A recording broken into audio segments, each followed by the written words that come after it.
What is up, everybody? Welcome back to the Montana Method Podcast one more time. As always, your host, Nelson Rodriguez Jr., author and writer of the Montana Method.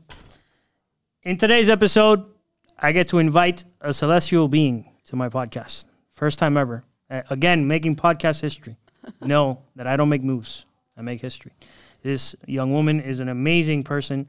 I've learned a lot being in her space.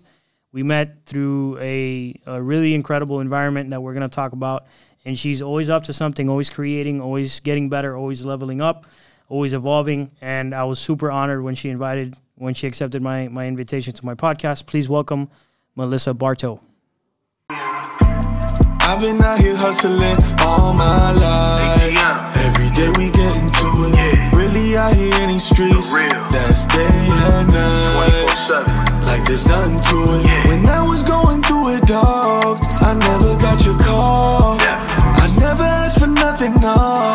But now I want it all. I promise I'ma do it. Came from rags to riches. Rags to riches. Came from rags to riches. Rags to riches. Came from rags. Hey, Mel, what's up? Hello, hi. I'm really happy to have you here. I'm really happy to be here. Awesome. How was your day? It has been eventful. I had a nice long morning routine. Means singing, dancing, drinking tea, juice, journaling, smoking a little bit, and just kind of easing into the day. Did some work, and here we are. Awesome. Yeah, I really like to focus all my energy into one main thing a day. So this is my main thing for today. Sweet. What do you think? I love it. Yeah, super.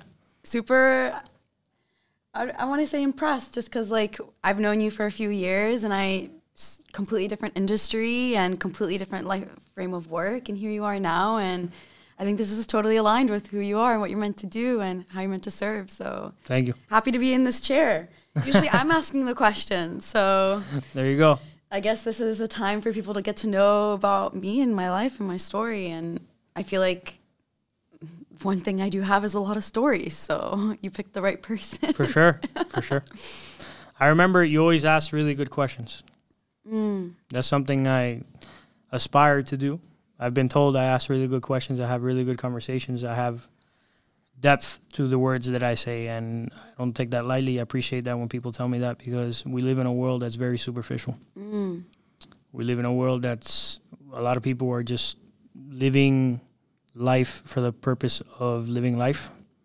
There's no substance to why they're on this planet. There's no substance to why they're here. They don't think about things like that. They don't have those kinds of conversations. And I want to have those conversations as often as possible because the more people hear a conversation more about why are you here instead of what am I going to do next? They're, forget all that, you know? So. Well, it's interesting you say, like, you've always thought I ask good questions. There's this quote, I can't remember who it's from, but they say the quality of your life is measured by the questions that you ask others. So if you feel like your life is boring or dull, like, what kind of questions are you asking the people around you, you know? So that's always kind of in the back of my mind. So that's why your life is so exciting. It is like a movie. That is for sure. I was in a horror movie this past year, and I'm waiting for it to come out. Oh, wow. I keep telling people I was, but it's still in editing, so hopefully I'll have the proof soon enough, you know? Cool. I die twice. Oh, wow. And I actually, like, get decapitated, and, like, it's just crazy. Yeah. You know my energy and me. I don't even watch horror, but it opportunity aligned, and that's there funny. We were. Yeah. You're like excited to show up decapitated on the TV. Yeah, I'm excited to see like my movie making skills. Yeah, cool. You know, there's like a lot of really cool shows right now. I think on like these streaming services. One of them I really love is Euphoria. And I've heard it's good. I haven't seen it. It's good. It's just so raw. It's real. It's a little raunchy, but because it captures life, being in high school, partying, drinking, being promiscuous, understanding what it is to be human, essentially, with a lot of darker, I would say, influences, but something I could so resonate with. I mean, my past is very dark, so definitely not here today because I didn't struggle or be challenged, for sure. But I'm not a woman who I would say like I define myself as one thing. There's another quote I love, like, I don't like to identify as a noun. I really like to identify as a verb. So like, I'm not an actor. I'm not a retreat host. I host retreats. I act, or like am acting. I write. I'm writing, but it's never like going to be the end goal or end thing that I'm end up doing. Like, there's just so much to explore in this life. I think the one thing we're sold that is total bullshit is that you have to pick one thing and like stay in your lane and do it for as long as you can to be a master of it. Like, what is to be a master? Who is, like, especially in your craft, you know what I mean? When you feel so on fire in alignment with something, there's always something more to learn. To what point do you say, okay, I've learned enough, it's time to teach, you know? So with the acting, actually, what was beautiful about that experience is, well, number one, I had no previous acting experience, right? Just total rogue. I didn't even remember my lines beforehand. Like, the director's actually a friend of mine, which is how I got the role. And she would tell me, like, it's your turn. But I have a photographic memory. So this is kind of where, like, just natural gifts. So I'd look at it 1-2 seconds, boom, ready for roll. Well, all my other, co-cast or, like, other people filming, they're like, how does this sound? How does this sound? I'm like, girl, just fucking do it. Just go for it. Just say it like you mean it. You don't need to overthink it. Like, the more you overthink it, the faker it feels, you know, right? And so with being put on the spot to just have to show up, kind of like this, where you're like, Mel, there's no prep. You're not going to know what we're talking about. It's organic. I'm like, okay, I actually thrive in those situations because there's nothing for me to overthink. And with the work that I do with Return to Human, I'm going to stop swiveling. I realized I did it for a second. I recognize, like, wow, I need to put more people on the spot. Like, even in the container that we met, one of the most liberating and eye-opening parts of the experience, journey, kind of a little bit of both, right? Especially in part 2, which you know what I'm talking about, was the acting, essentially. You know, let's say it was self-expression, but to a point we had to channel something we weren't really typically doing. Wow, what an experience that really shifted the work or the way I would work and show up. So like with this last experience I hosted, it was so dope to see how putting people on the spot to show up and to self-express and tell the story of their lives, because there was like a very specific theme for us. As you know, there was kind of like a theme or like a character type of dialogue we had to follow. For them, it was more like, okay, you're going to tell me the story of your past, you're going to pick a song, and you're going to pick a costume that identifies, but no words, and you're going to tell me the story of your future and where you want to go. And just seeing how the woman just leaned so deeply into that, I've never done anything more important in my life than that like 2-hour experience. I mean, I was bawling, crying. I got to see people I've known for like 4 or 5, even 7 years, a whole new layer of them. And like, I get chills just thinking about it because it was so deep and profound. And I was like, wow, more people need to be put on the spot. Like planning, I think, is important, but I think you really get to know yourself at a whole new level when you have no ability but to trust the resourcefulness that comes from within you, you know? So I know I went on a tangent there, but yeah, I think for people, like, I don't see anything as just like a one-time thing. I feel like everything's interconnected. Like, I may not understand why something's happening, but I know something later is gonna reveal itself to illuminate that part that really was kind of cloudy or didn't really make any sense, you know? Yeah, gratitude changed my life. Ditto, bro. That place. So I had an ego the size of a Tyrannosaurus Rex before I went to that place. I don't answer to anybody, all those kinds of conversations. And I realized a man who doesn't answer to anybody is a train wreck waiting to happen. When you answer to something or someone, when you respect something or someone, when you feel accountable to something or someone, you have a check and a balance. And there's a certain source, whatever that may be. Some people it's God, some people it's their mother, their father. You answer to something. And when you feel like you have to answer to something, there's lines you won't cross. You have rules, you have principles, you have ethics, you have morals. When you feel like you don't have to answer to anybody, what's to stop you from being immoral, being unethical, having no principles, not keeping your word, right? So I learned that in gratitude, that it's not bad to answer to something. It doesn't have to be a person if you don't want it to be. It can be, you know, it can be God, it can be a significant other, it can be whatever you want it to be. It can be an idea. It could just be a rule. It could be, you know, some esoteric thing, you know, some principle you just refuse to violate. When you answer to something and you believe that this is sacred, this thing I answer to is sacred, that's what makes a human being really, really respectable, honorable, and a lot of other really good traits. I learned that in gratitude. My ego, I put my ego in check all the time now, all the time, and I don't hesitate to do it.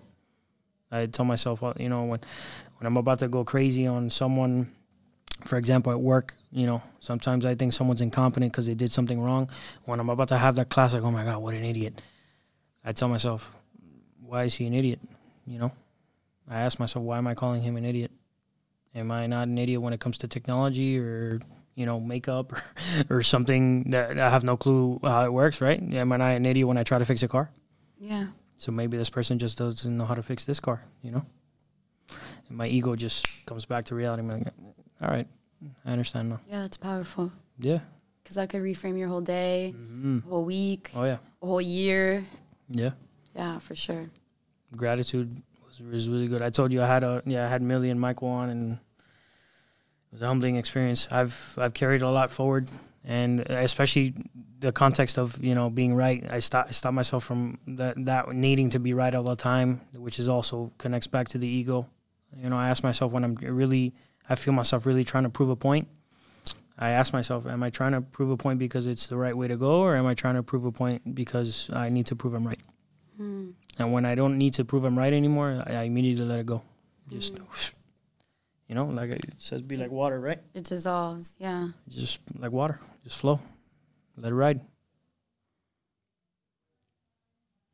Yeah, that's true. All this from a book about Scarface, huh? Yeah, it's so I was gonna tell you. So this is what this represents. So you have the yin and the yang, black and white, right? So I dress the opposite. In Tony Montana, he has a white suit with a black shirt. I wear a black suit with a white shirt, and this represents the good and the bad of life, right? And the red is what stands out, from the good and the bad. Yeah. So it's really metaphorical. It's me. It's me. Yeah, and red has like a very abrupt psychological effect on the body. So like, you know, I have to do a little bit of marketing and design work for everything that I do. And I love color, and it speaks to people so deeply. And it's crazy, but like a lot of people think like brands like Apple, Nike, Target, like they use these things kind of like just casually, like these random logos or colors, but they're so very intentional. And red, like a stop sign, it gets somebody to like, it kind of like shocks the nervous system a little bit to be like, you need to kind of like be aware or a little bit more present. So seeing the reds and the black and the white, I love it. I think it speaks of your intensity, you know, because you don't need a lot, like the words, or don't take up the whole thing, but you can feel the intensity through it, you know? Yeah, like that. Bro, Leos, we're just... Right, we are both Leos. Right. Leos are the best. I'm sorry, guys. Yeah. It is what it is. Heavy is the burden of the crown. Only one person can wear it. Yeah, actually, 2019 was a very interesting year because everything I thought I knew was just like tossed aside into the wind, gone with the wind, as one would say, and just like had to rebuild completely from the ground up of like how I saw life or what I thought I was capable of. Or was that right before I met you? It was right before you met. Well, because I did my training the summer. So and you met me in the fall. And I met you in the fall. And I went to Burning Man for the first time actually during my ML. I was like MIA for a month and a half of my ML because I was like in Nevada and then in Black Rock City and then in Vegas and then California, all over the place experiencing the duality of life.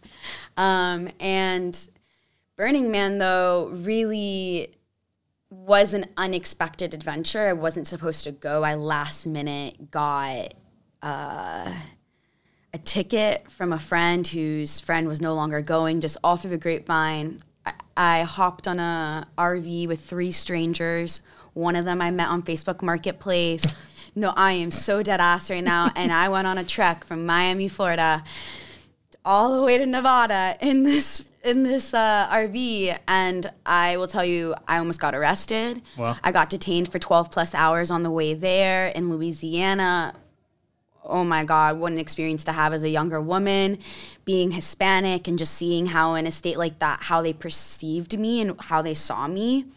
It was a very humbling experience. And then after that, that same RV, they actually took the RV apart from the outside in. Wow. I have never seen anything like this before until that moment. But all the panels on the outside, everything. And then they put it back together incorrectly. All right. Wow. And then the next day in New Mexico, it breaks down. And we're not able to take it. It's like not available to take for the week that I need it. It's Friday and Burning Man starts on Monday. And I'm in New Mexico. And during this time in that region, all RVs are like unavailable or they're expensive. Like, you know, so all I remember is I ended up at this random fucking mechanic, this guy, and he was like a famous celebrity breakdown mechanic. He had stories for days, and I remember he told me like he knew all these cool bands and stuff, and just such a cool guy. He ended up coming through and finding us this like miracle situation. I mean, that whole scenario going through that program happening before I even went to coach, like I was supposed to move to California. I was never supposed to do gratitude. And that was before I did part 2, my own part 2. I was told, like, I was given the option, like, either continue with the plan that you had, which I tried to move to. This was the 3rd time I was trying to move to the West Coast. I had bought a car for it. I gave my dog to my ex-partner. Like, all these significant choices that affected my life so much. I was like, I'm that committed to going to Cali, making that part of my story. That's where I meant to blossom or grow or thrive. It was actually where I thought I was going to find significant community. And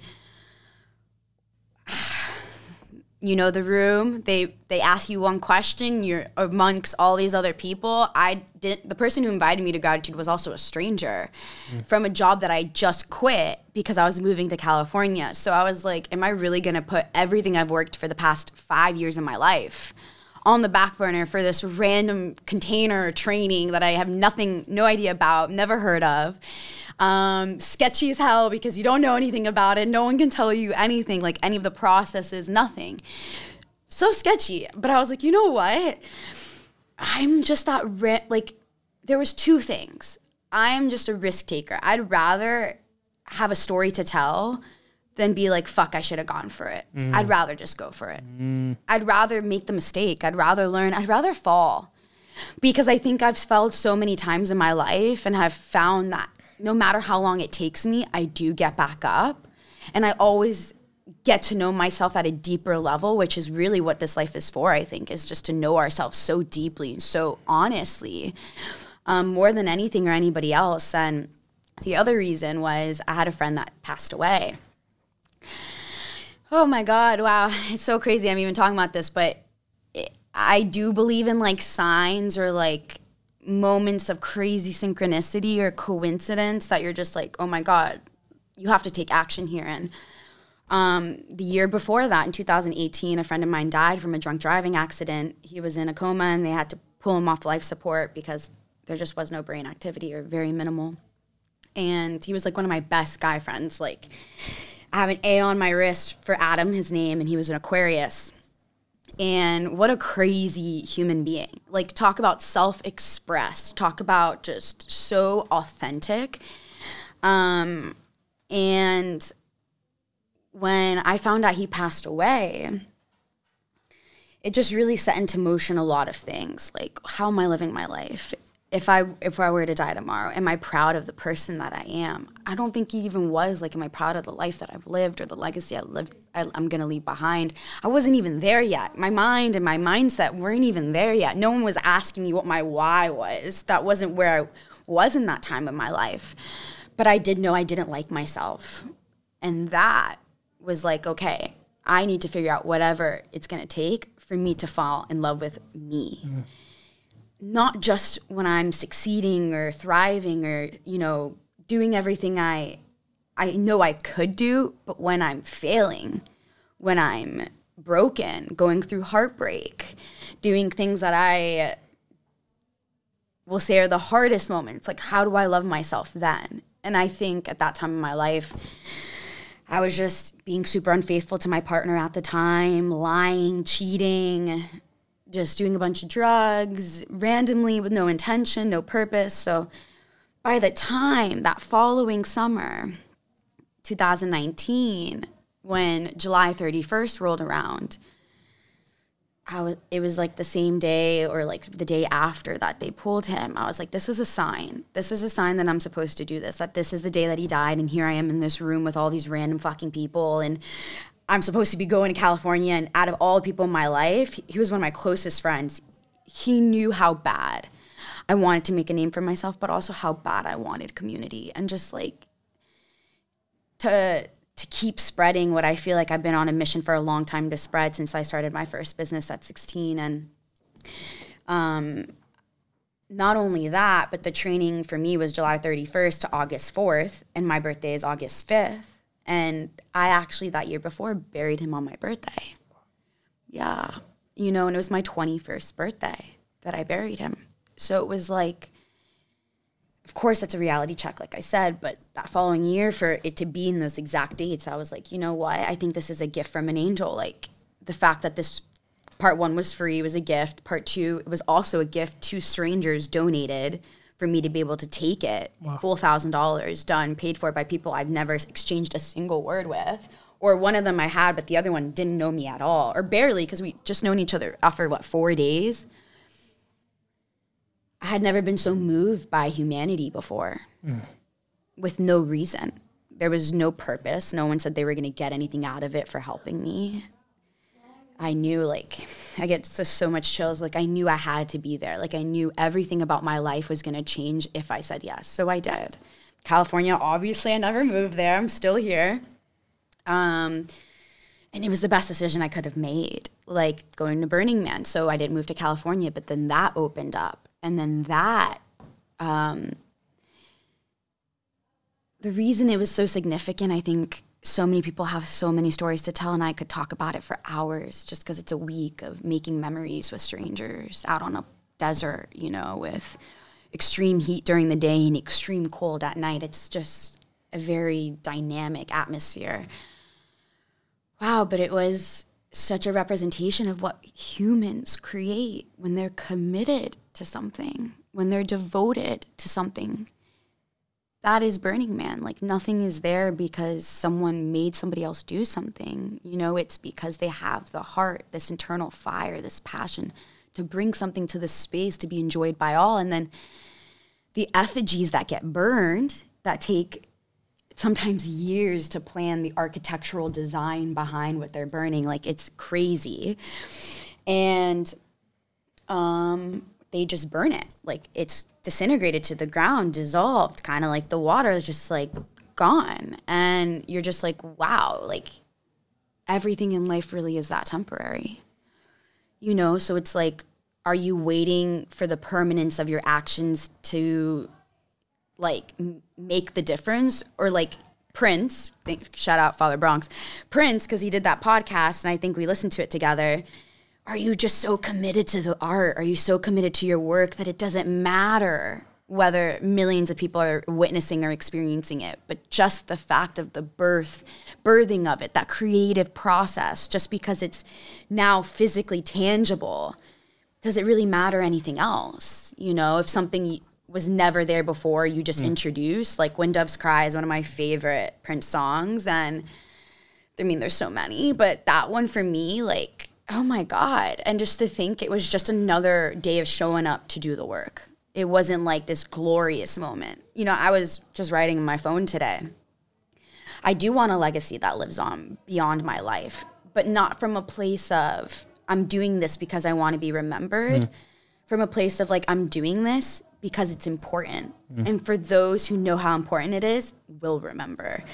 And like I think of Selena, I think of Van Gogh, I think of MLK Jr., you know, these were people that didn't show up because they wanted to be validated in their expression. These were people that showed up because they had no other option. You know, and I think like, yeah, that catalyzed, that year just catalyzed me, because then we met towards the fall, and even saying yes to that, I didn't want to. It was, I just did 5-6 months of intense work on myself. I was ready to take a fucking break. And then a friend of mine at the time extended that invitation. We're actually not even friends anymore. We had a falling out, but just the right people at the right time in your space creates that butterfly effect, that who knows what's going to happen. Then a partnership ended, it, you know, resulted from it. And here I am now. And I'm just like, wow, I'm a whole nother woman. Like, I would have never known the power of my voice and the power of my insecurities. And like, that might sound so weird, but I think I might get so judged for this, but I don't care at all, because OG Kanye was so good. Like, one of his songs back in the day, like, everybody has insecurities. I'm just the first one to admit it. Right?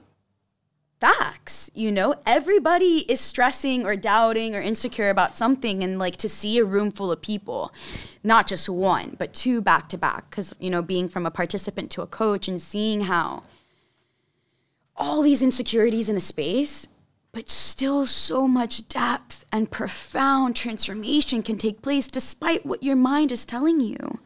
You know, it's like, even being here, I'm like, who am I to talk about my life or what I've done or what I've created? And then I'm also thinking, well, like, who am I not to talk about those things, you know?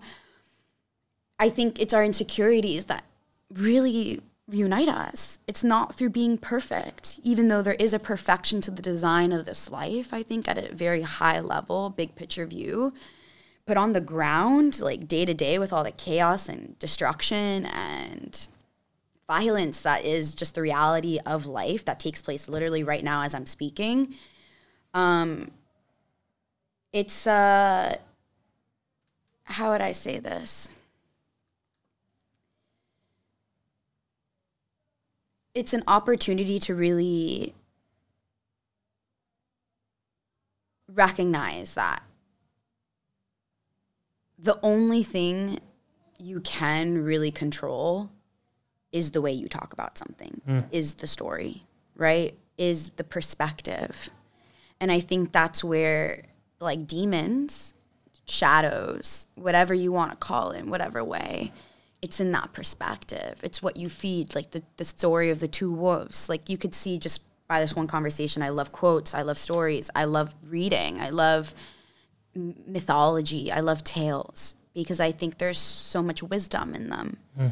And I think that right now, in our day and age, we've really shifted from listening to a lot of elders to now listening to a lot of youth.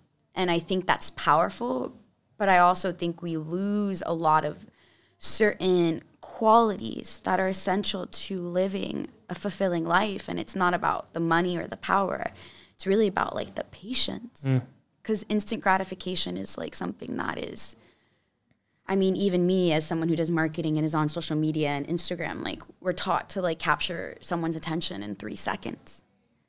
That's how short our attention spans are. But who is in control of that? Who's choosing that I'm only going to stay focused for 3 seconds? Me. Right? So it's like, well, if we want the world to look different, if we want things to be perceived in a different way, we've got to learn how to tell the story differently. You know, and I think, yeah, I can say, thank God I decided, like, okay, well, let's see how I can see this story in a different way. The story of my life, the story of Melissa Barto, you know, and I'm fascinated by stories. I've been so many different people, like so many different people. I can tell you I relate to you 110% because that's what this podcast has done for me. I've seen so many different faces of me. I've shown myself in so many different circumstances and the conversations that I knew who I was. However, just this experience alone of having all these different conversations and finding out certain ideas, it's like you said, when you put yourself on the spot and you don't make any plans, what comes up and the things you think of and the words that are said are special, because sometimes you don't even realize that was there. Sometimes you don't even realize that was in your mind or in your soul, and it has a pretty profound effect on the way you see yourself in a very good way. I can totally relate. And as far as the stories, I'm fascinated by stories. I'm fascinated with telling a story, different people's stories, history itself. I'm a history buff. Stories, I think that's what this podcast really is just inviting people to tell their story, and just being a part of it. You know? We've had a good combo so far. I would say so. Yeah. I mean, do you have any questions that you maybe... I mean, so here's one. You know how you said you had because I think profound, really, anyone who's ever asked themselves this question has had some pretty interesting results come after the question once they decide to answer it. You said earlier in 2019, you asked yourself, like, if I die tomorrow, what am I leaving behind? That's the question that made me write this book. I asked myself, I woke up one day and I was like, man, if I die tomorrow, what proof is there that I was here? And that's how all this was created. Wow. I decided, what would I like to leave behind? One was the book. I wrote the book, and the book is, people ask me all the time what the Montana Method is. It's my way of life. You read this book, you know exactly who I am. And then I started the podcast. I took it a step further, and I said, what else do I want to leave behind? I said, I want to leave behind my ideas, my philosophies, my way of life, what I think. And I want to be documented in a way where I'm sharing these ideas with people I care about and people who I think should be heard. Here we are. Yeah, I mean, I'm so grateful that this is where we are. Yeah, and I think there's just a massive need for love on the planet right now. Oof. And so being able to bring people on that have real stories of, challenge, of struggle, of I have no interest in associating with anybody who doesn't face a challenge or hasn't faced any struggle in their life whatsoever. The darkness, I think, is a big part of my personality. Yeah. Having been walked through that darkness with no light, just walk through and make it through with blind faith to the other side and seeing what's on the other side and coming out of the darkness a transformed human being, that's a big part of who I am. So I have no interest in associating with anybody who doesn't purposely challenge themselves or has been through challenging situations, because there's no depth to that person whatsoever. Yeah. Yeah. And I think those people also lack a lot more empathy or understanding for when people are in those really challenging states. I think I've always thought podcasting is like the new form of, journalism. For sure. And actually when I was in high school, I wanted to be a journalist. Go to Stanford, Berkeley, somewhere in California, and end up in a track to being like a main broadcaster of something, spreading news. This was back in 2013, 2012, about 10 years ago. Literally, I was at Michigan State University, and they told me, they're like, if you're going to be doing journalism in 10 years, you need to perfect the art of videography and photography. Like, it's not just about capturing a story anymore. It's really about capturing all of it. And so it is fascinating to me to see how podcasting has come through in this past decade, especially these past few years, being a major platform where people get information and learn about things, especially pop culture related even. Like I was telling you about that one podcast, Call Her Daddy. Like, I learned more about pop culture from that podcast than I even do from like tabloids or magazines or TV. And that was how information used to be streamed in the past. So I think it's so cool to see how communication merges with technology to innovate and revolutionize the way we connect with humans. You know, so yeah, this is, I think, something that's going to be very lucrative, not even for like financial purposes, but just like terms of serving people for a while, because technology isn't going anywhere. You know, people might talk shit about AI, but it's why we have iPhones. It's why we have literally anything that we do these days is because of artificial intelligence. If you've seen that new Avatar movie, it's because of AI. So I think people hate what they don't understand, and also the darkness, right? Because when it's dark, you can't see through that. And so, but that's a whole nother thing too. Like dark people don't want to make room for that. They want to rush it. They want to avoid it. They want to get it coached away, retreat it away, ayahuasca it away, psilocybin it away, ketamine it away. And I mention all of these because these are founding plant medicines that are emerging as ways to help heal people. And you know, I'm definitely in a sphere industry where I believe in the transformation of people and people living better lives than they did yesterday. But I don't think the answer is outside of us or going to be found in anything that is external that has to be obtained in order for me to have that revelation or epiphany or the deeper understanding of my own darkness. Who's going to teach me about my darkness better than me? And especially in the darkest moments, right? So you have to sit with it. Yeah, and that's what's so hard, I think, as a culture. And I'm not talking about the whole world. I'm talking about being an American citizen. I think as a culture, it is so hard for us to have bitters. It's so hard for us to have things that are not palatable and sweet and easy. You know, I think it's why they're trying to recreate psilocybin. I have a lot of friends in the herbal industry. Well, you know, I came from plant-based nutrition and that whole background to do the work that I do now. And it's comical to see how scientists are literally in labs with millions of dollars in funding, maybe even more than that, you know, multi-millions, maybe billions. I'm not quite 100% sure on that, but I do know that it's happening. And they're wanting to recreate chemical versions of like psilocybin or like a penis envy or a golden cap, so people don't have those hard moments on the medicine or the mushrooms, whatever you want to call it. And it makes zero sense because that's literally what it's for. You know, I find it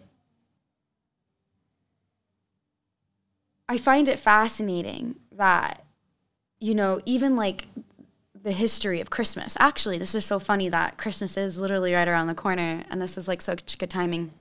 Literally the history of mushrooms and why they were used. Like, I'm pretty sure it was in Norway, and someone can probably correct me if I'm wrong, but back in the day that they would take mushrooms like on Christmas Day, and it would be their day of reset for the whole year. And it was kind of like a sad, morbid, cloudy day because people were going through their shadow and confronting the things of themselves that they could not see alone, so that the whole next year they could anchor that in, integrate it, and really learn or be a better person as a result of it, you know, or have a better life, whatever the case may be.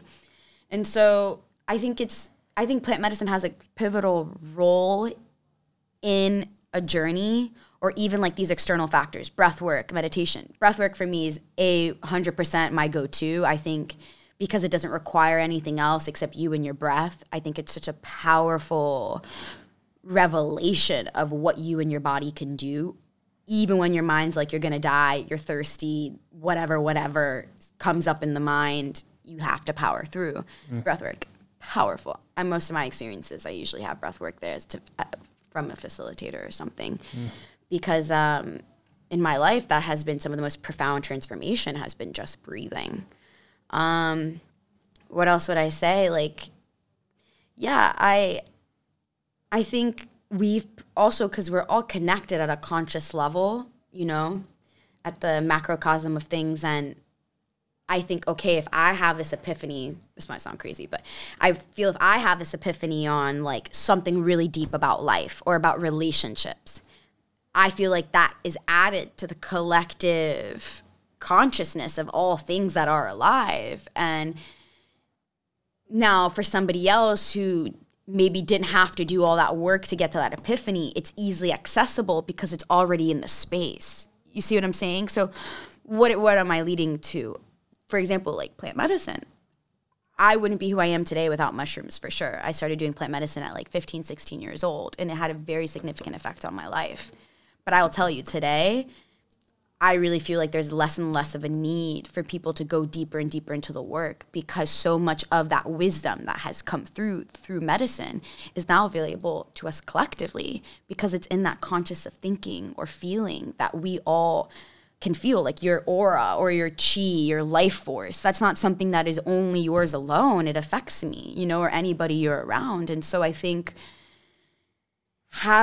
seeing it like that, I really notice how commercialized a lot of these things have become. Even like if you go on Netflix and you watch a documentary about ayahuasca on like Explained, I'm pretty sure is the grouping of documentaries that I'm talking about, because it's like Explained and then you know what I'm talking about? Okay, yeah.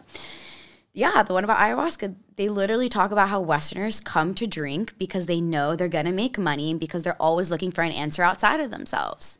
And so I think as a culture, as an American citizen, what can we do for the 7 generations of children that come after us?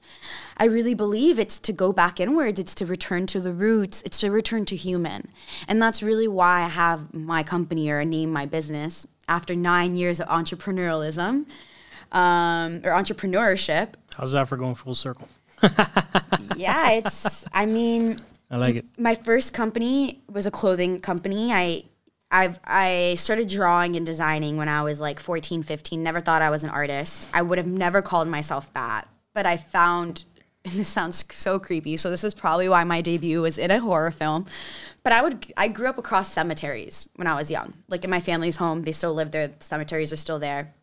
And I would find comfort going to the cemetery and drawing and like being in my darkness, like so deeply without judgment, because that type of atmosphere is creepy, eerie. I mean, it's literally just a bunch of dead people essentially, right? And if you think about that deeper, it's not really dead people. It's just corpses and stuff, you know, kind of haunting, morbid to say the least. But I felt so much life force.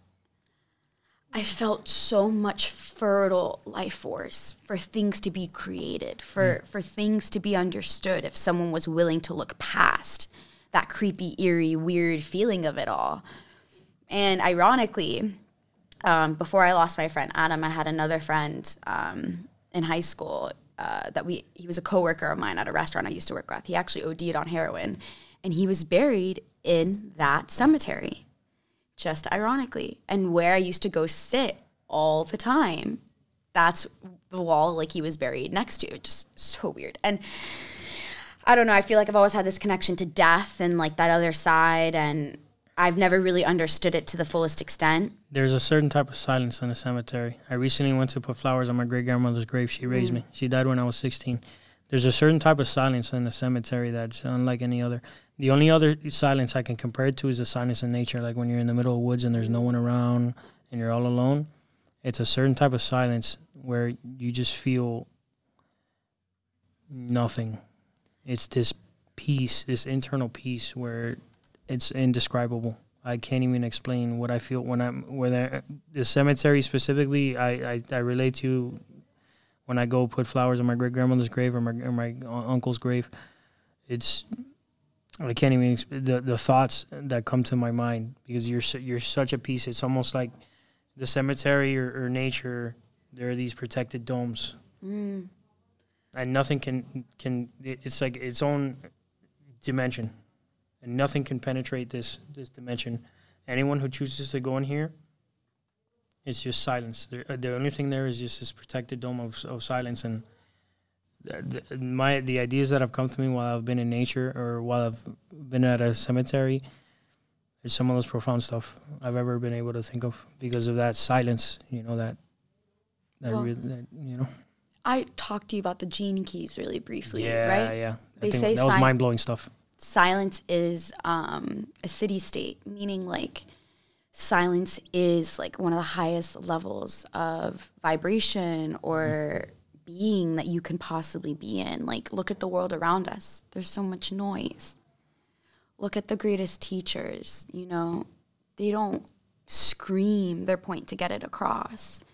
The ones that know the deepest know they don't have to. That sometimes no words says more than anything a word could possibly describe, right? So yeah, silence is powerful. Less is more. I live by that saying. I learned that a long time ago. Sometimes you don't need to say much and things will just happen on their own. Yeah, silence is very powerful. Cemetery, yeah, I'll tell you it. I've always felt like very odd and out of place too, like misfit for sure. I've always been very communicative, like very talkative, so it's not hard for me to make friends or socialize, but the way I perceive life or think is important, I've always found to be quite different than my peers. I've always felt to be like an old soul just because I always felt I was thinking about things way beyond what anybody around me thought was really important at that time. I can completely relate. Yeah. I'm a super old soul, and I get told all the time. I mean, I'm only 30. I'm not old. But even when I was 7, 8, 9, 10, 15, 20, everybody around, I would be able to reference old movies or old songs.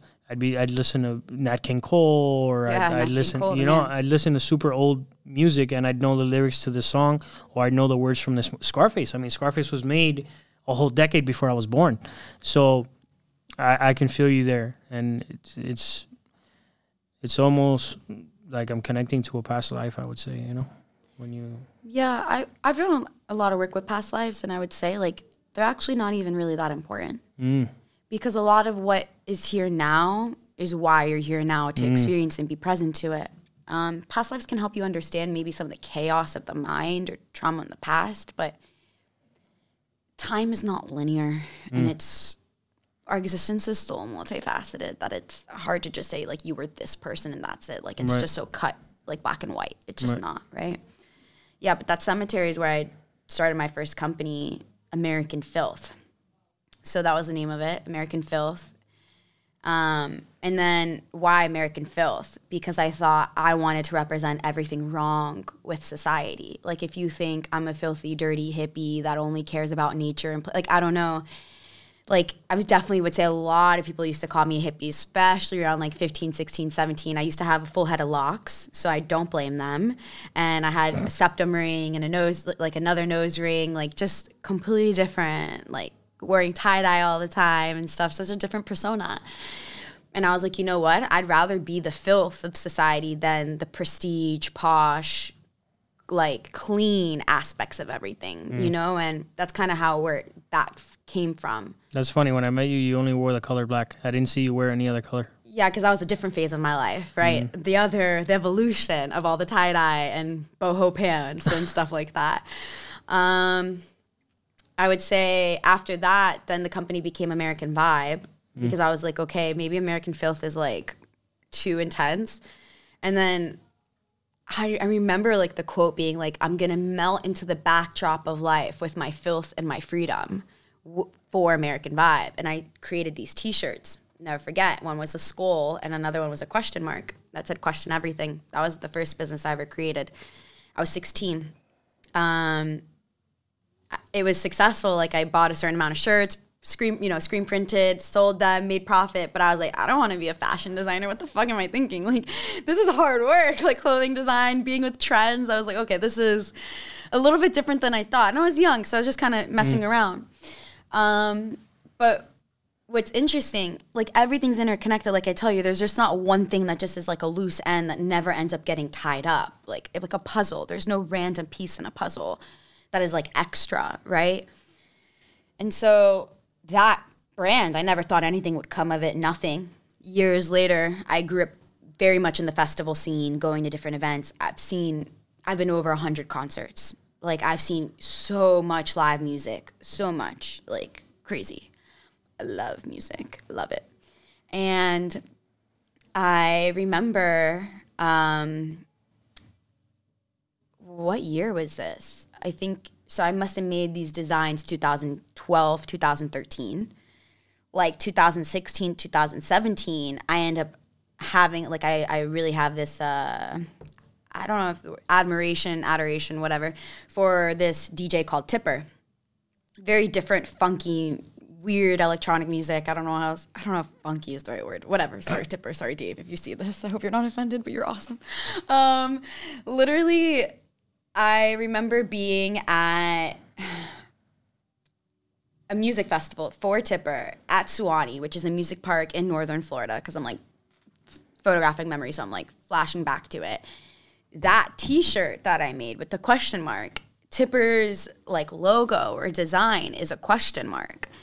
And somehow one of my ex-girlfriend's friends saw the design of this shirt and was like, hey, and he made pins. He's like, and pins are really big in like the festival scene and stuff, that people collect them and put them on their hats. It's like a whole thing. Or they have like boards of them. It's like a whole thing. And he's like, I'm going to make this into a pin and we're going to sell it. And I was like, what? You want to make my design from like 5 years ago, 6 years ago into this pin? Like, it was just so random and weird. He's like, yeah, I think it would be so good. And it fucking was. Like, I sold that pin. It sold out like at the festival, like to all the people I was, telling me how dope, to tell the artists how sick this was, one of their favorites they ever had. I was like, what? This is so weird. Like, how is my art translating from like different, from something that was kind of like your book now being a podcast? I was like, how did this just random sketch in a cemetery end up being something that's connecting me to different types of people in a music festival? But like, that's kind of how I've been following that same thread to get to Return to Human, because in between, like, I mean, I quit so many times on myself and on my business because I was like, what the fuck am I doing? I don't know anything. I don't come from business owners. Like, neither of my parents own a business. They've never given me any business advice ever in their lives. They probably try to talk me out of a lot of things that I've done, actually, because just to want to keep me safe or secure, the illusion of it, but what they think they're doing is right. You know what you and most entrepreneurs have in common? What? Your parents. Yeah, it's true. No, most entrepreneurs don't have a business background. Their parents didn't own a business. 80% of millionaires are self-made. Yeah, okay, that's cool. Yeah, so definitely falling in that category. Definitely. And I don't know, like, then I started making jewelry. And I think that was like, it's like a weird thing to go from making clothes to making jewelry. But I wanted to create something 100% unique that that person could own and use to express themselves that no one else would have. And I felt like, wow, we're like snowflakes, Each of us are so unique, even twins, no two people are the same. How could I express that to people and be in service to people to remind them of that? And then I named that business Crystalism. And that's such a weird name, but it's made up of 3 words: Crystalism, chrysalis, and crystal. Chrysalis, like the butterfly? Yes, like the cocoon. And that was a huge chapter. So like when you met me in my combat boots, Doc Martens phase, only wearing black, I definitely think it was like a very transitional period, like that 2019 year, going from so much light and fluffiness to like going deeper into grounding my roots of my tree into deeper, darker soil so that I could grow my branches to new heights, And the black, I think, just really, I don't know, like I just didn't really resonate with anything else. And crystalism, so crystalism is a very interesting word. It has a very unique definition, and I hope I don't butcher it completely, but it's like you being downstairs, listening to soft rain hit against the window pane while you hear a muffled argument happening upstairs where people are releasing their emotion. It's a very strange word. That's what it means. It's like this feeling you get of healing, like this serenity, but also this chaos that is still present, but you choose peace amongst that. It's a fascinating word. You should look it up and read deeper into it. I will. It's very fascinating. But that was the company and where it came from. That, and then I knew I was in a cocoon state. I knew whatever I was doing was preparing me for whatever was coming. And this is actually one of my last major tattoos, other than the Return to Human that I got just now, my last experience in Costa Rica a few weeks ago. I love that country. It's amazing. Costa Rica is incredible. I could talk about it forever. But this one, Metamorphosis. So this is kind of how everything started aligning. Here I have a jewelry business named Crystalism. Here I am in gratitude. I feel like I've been in this cocoon state and I need to break out. And what is the Burning Man theme for 2019, Metamorphosis. So it was just like my whole life was telling me, Mel, like it's time for you to fly. And I was a Jonathan. So I'm going to tell you, even my next experience is actually going to be called Return to Flight. I haven't posted it anywhere or anything, but I'm starting like a Return to Human series with Return to being part of the name of the events now. And Return to Flight being the first one based off that experience. And yeah, this being airborne, something about that right now is really just so interesting to me. Birds right now are so fascinating to me. And it also has to do with the gene keys, because the gene keys breaks down the animal kingdom in 3 really main categories. Birds representing the city state, so all birds being of the highest vibration, which is interesting to me. Like, I think it's so fascinating because they fly in the sky, or are the ones closest to the sky. Like, okay, that makes sense. If they're the highest vibration, why they get to go to these like soaring stuff. And then mammals are like represent that gift state that I've told you about, like that middle state. So like imagination being a gift, resourcefulness being a gift, orientation being a gift, revolution being a gift. All of these things represent mammals, all mammals. So dolphins, whales, kangaroos, no, not turtles.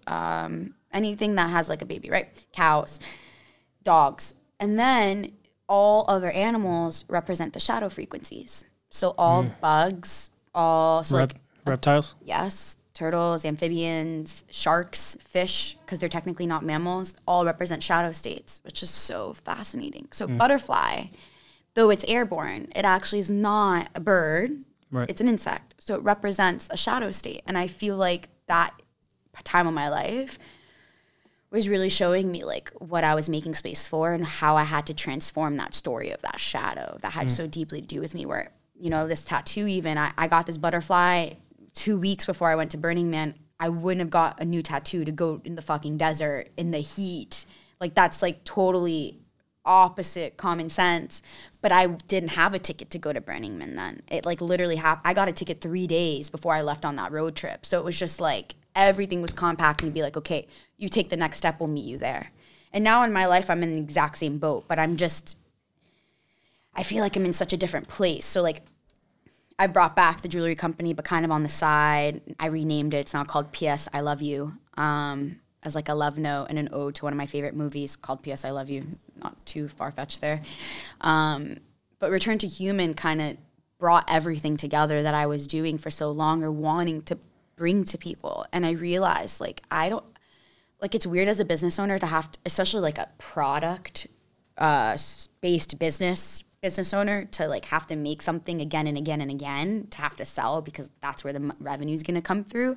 I fucking hate creating the same thing twice. Even when I made jewelry, everything was one of a kind. You could not pay me money to like run the same experience twice. It's so not fascinating because I've already gone through it.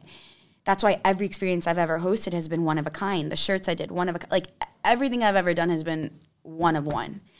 And I realized like that's kind of where like being an experienced host or retreat host or designer or anything, however you want to call it, I really just see myself as an artist using like the colors of the wind and life as my canvas rather than like an actual canvas to make something. Because these moments are masterpieces that are only experienced through the people that are in the intimate container. And then walking away, it's gone. It's not like a shirt you can buy that you have like this tangible thing to hold on to. It's like gratitude. It's an experience that lives in the mind and mainly in the heart, you know? And like, that's where I realized like, this is what I'm here to do. I'm not meant to be selling something full time or dedicating like my life's work. It's not in having like a clothing-based business or a jewelry-based business, even though that I might entertain that and have fun and explore that because we're here, right? Why not do it all? Especially I'm in my 20s. I'm 25. I'm going to do it all. I've been working since I was 12, so I've been doing it all for a long time. I've had over 40 jobs just on W-2. And I've been fully working for myself now almost a year and a half. So it's like, this is a whole new ballgame for me where I'm like, okay. And I've actually never even LLC'd a business before because I was like, all the names never stuck. Return to Human was the first one where I was like, wow, I can really see myself getting behind this for the next 10 years, which is such a huge statement for someone like me to make because I like change. I like new things. And I like being uncomfortable, and I like learning about myself in that discomfort, you know, and where I go. So being able to do work solely based on growth and evolution, it's liberating. But I will say it's the hardest thing I've ever done. Like, each experience I throw demands a new version of me to step forward because I can't teach something I don't embody, you know, and that is what it means, I think, to live a life in integrity. How am I going to get someone to do something if I can't do it myself? And like, even my breakup that I was just transitioning through, you know, it's been on and off for a while. It's been challenging for a while. And I think I knew for a long time, like, I had to make the space. But when you love someone or something so much, it's so hard to let go because you're just like, well, what is this? What do you make it mean? Or what happens in return? And I think, you know, right now I wouldn't be here if I didn't bet on myself for so many years. Like, I dropped out of high school. Like, the only reason I met my friend Adam was because I dropped out of my private Catholic high school, went to public school, and that was the first person I ended up meeting. He was half naked, dressed as Tarzan. It was fucking bizarre. But anyone who knows him knows that's like such a very accurate description of his personality. So like, no, not one person supported that decision. So a lot of decisions I've made, it's never been because someone was like in my corner, like, that's smart. You're ahead of your time. Do that.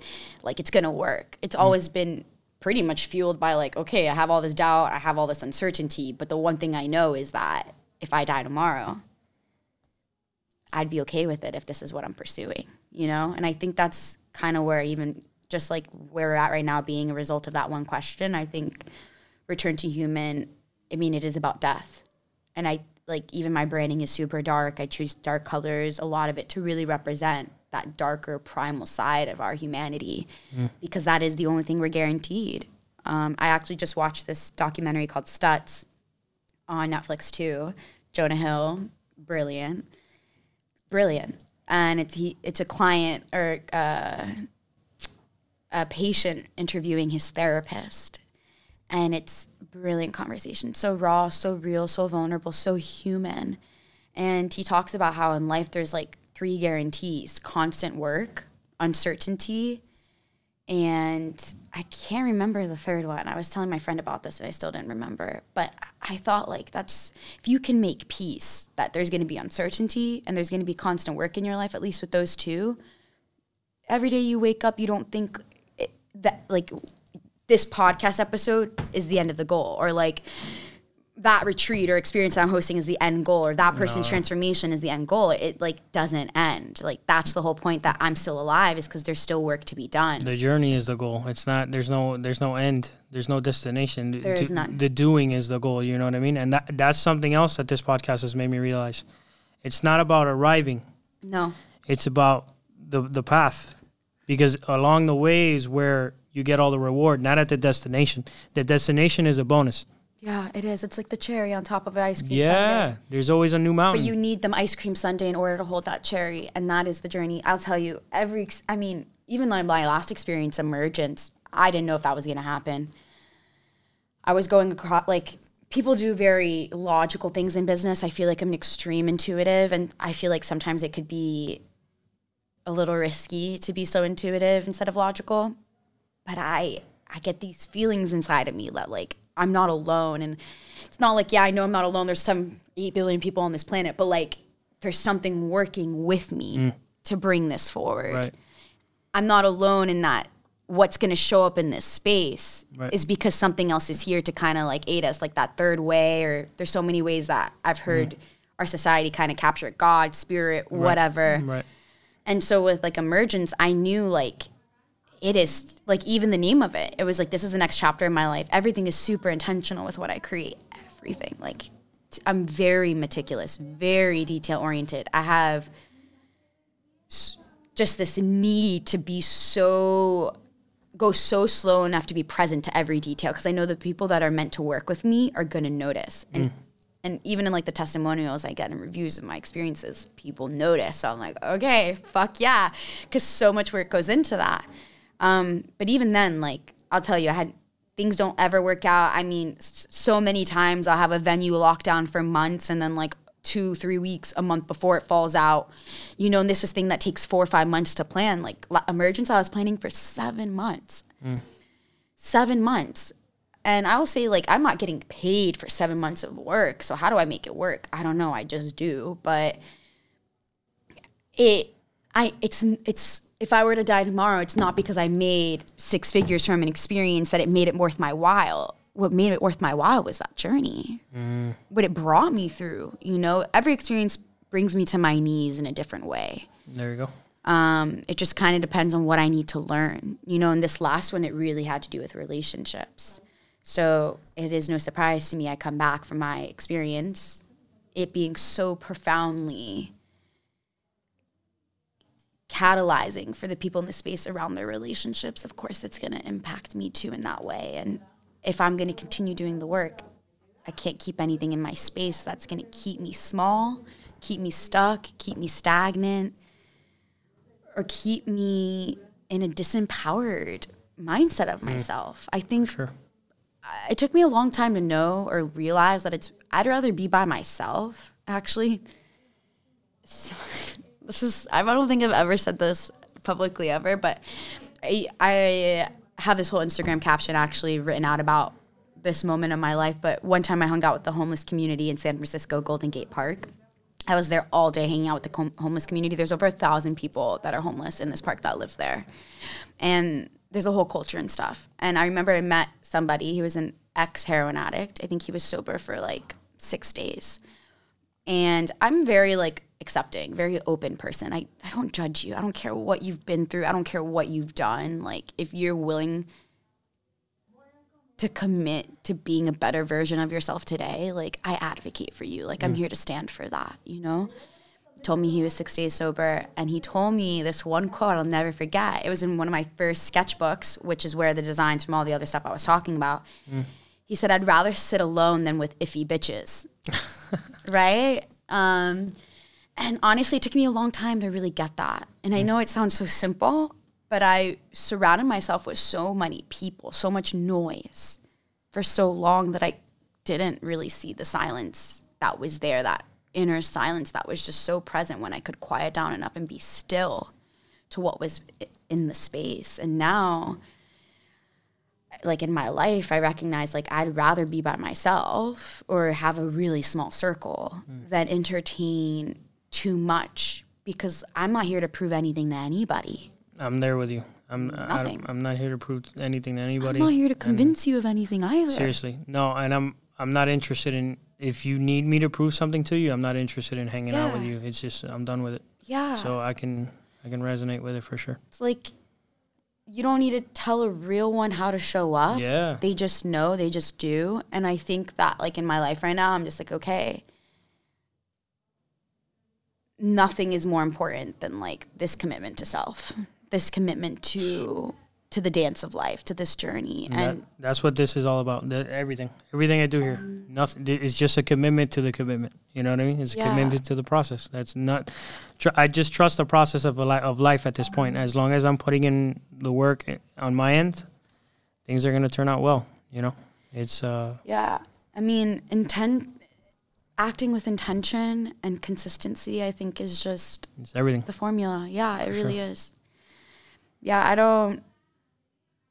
I don't even know what this whole new year is going to bring me. I know it's going to be I know. It's unexpected. It's going to bring whatever it brings you. It's going to be perfect. It's going to be exactly what you need, and to new levels, to new devils, to new forms of life. Yeah. So, Mel, I always like to wrap up my podcast with 3 questions. This has been amazing, by the way. Thank you for coming. Of course. I really appreciate it. This has been pleasure. awesome. So, first question. What inspires you? What inspires me? I would say myself, number one. I would be lying if I didn't say that. That's what this tattoo means. It's a potion bottle with like this elixir coming out based on the movie Shrek 2, The Land Far, Far Away. All having to do with kind of what I was telling you earlier. So many people seek for that answer outside of themselves, and really it's just waiting to be kind of like invoked from within. Yeah.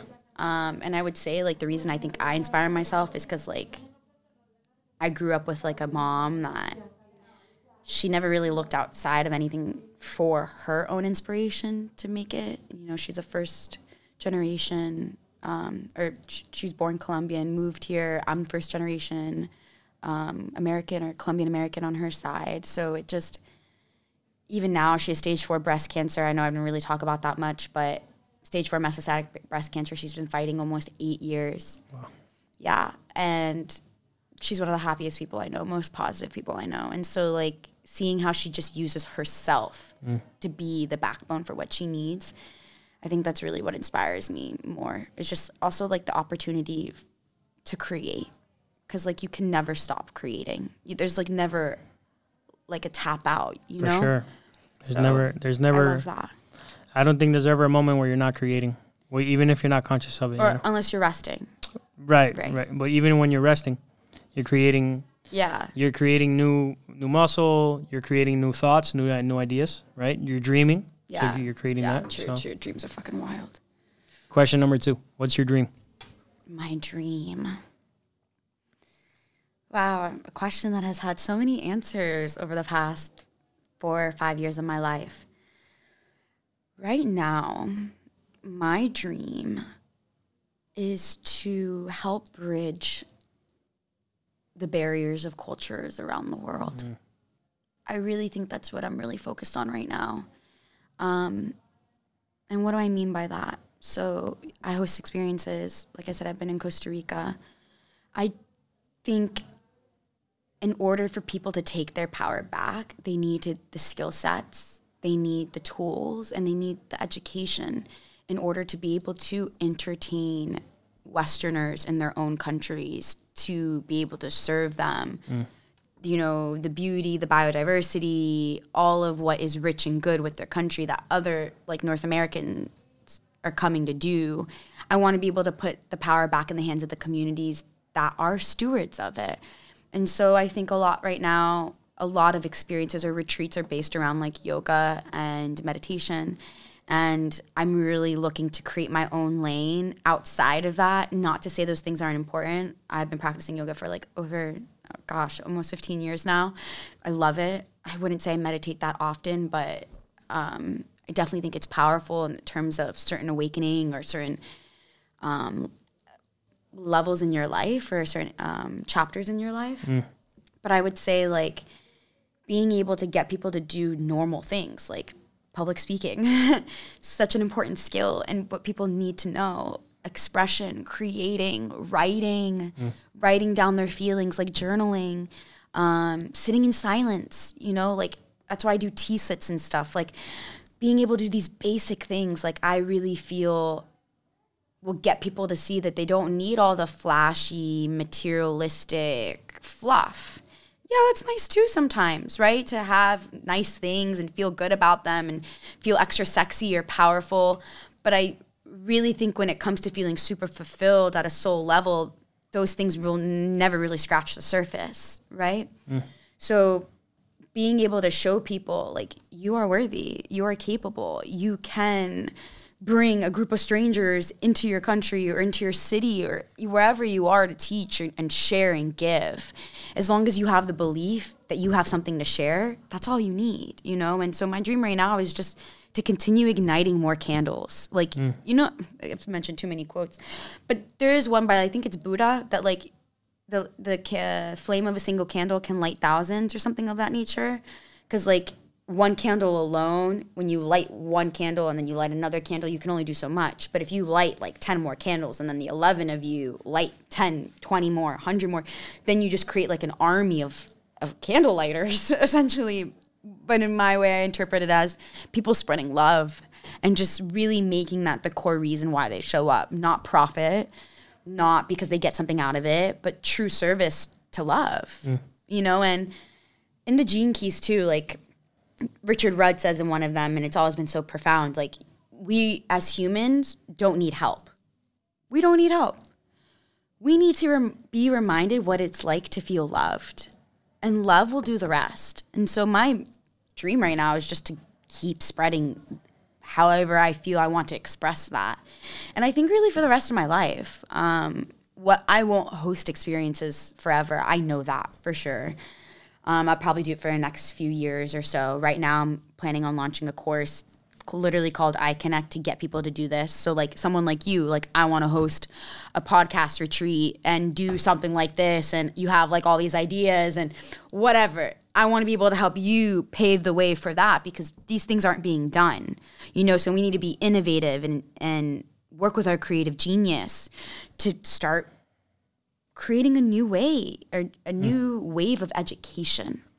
I think education is going to be a lot less going to a school, learning the same shit as a bunch of other kids, even though you have different like gifts and talents.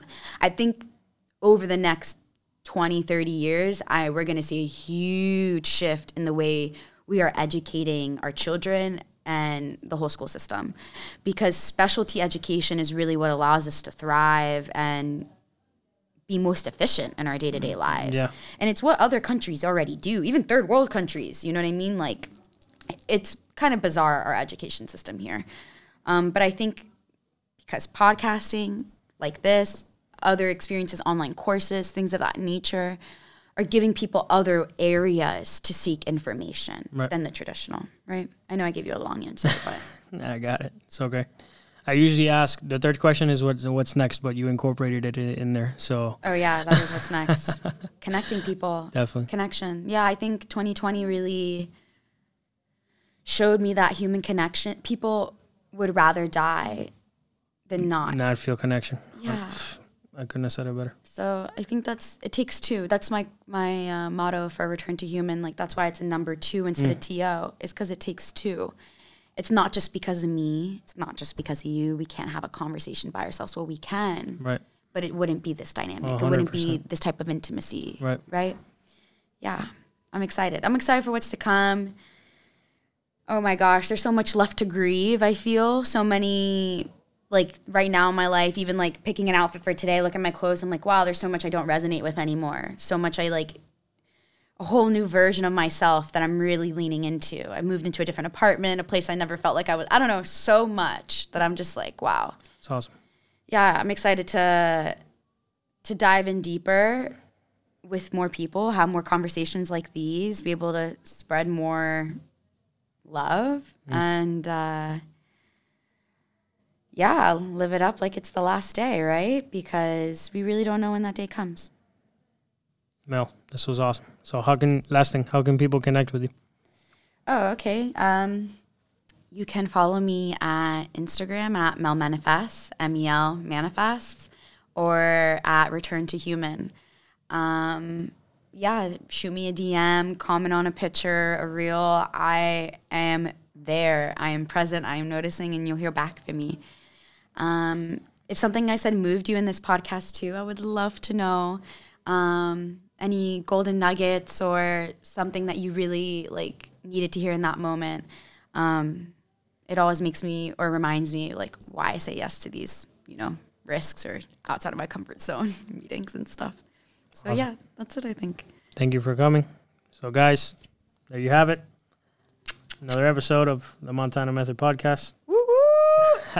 Lil gang, what's up? I've been super calm. My energy's really loud. Yeah. It's hard to stay still. Yeah, so. I've even when I get my nails done and stuff, they tell me not to move. So I'm like, oh, you don't want me to move in my chair? That's funny. Thank you guys for watching. As always, Nelson Rodriguez Jr. signing off. If you're not chasing a dream, life is meaningless. Push it to the limit. The world is yours. Till the next one, guys. Hasta lumbago. I've been out here hustling all my life. Every day we get into it. Really out here in these streets. That's day and night. Like there's nothing to it. When I was going through it, dog, I never got your call. I never asked for nothing, no. But now I want it all. I promise I'ma do it. Came from rags to riches. Rags to riches. Came from rags to riches. Rags to riches. Came from rags.